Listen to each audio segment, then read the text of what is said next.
Welcome to Blizzard Fire. We hope this video helps fire up your solution. You start by preparing.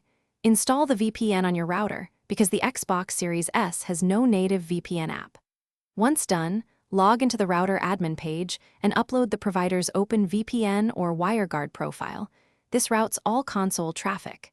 Next, assign a static IP to your Xbox via DHCP reservation so port mappings and NAT stay stable.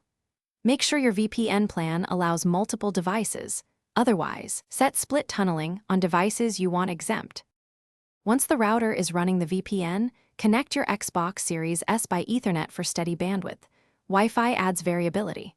On the console, confirm the reserved static IP and update DNS if your VPN recommends custom servers to avoid leaks.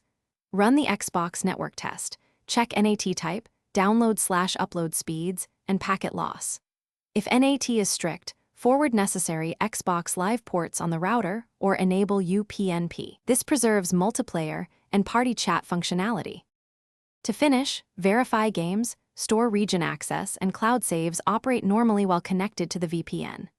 If you see high ping or disconnections, change to a nearer VPN server, or, if your router supports it, exempt the Xbox via split tunnel so only selected traffic uses the VPN. Make sure to power cycle the router and console after changes. This clears stale routes. If problems persist, revert to the original router config, note error details, and contact the VPN support team for router-specific. Thanks for watching. If you found this helpful, don't forget to like and subscribe.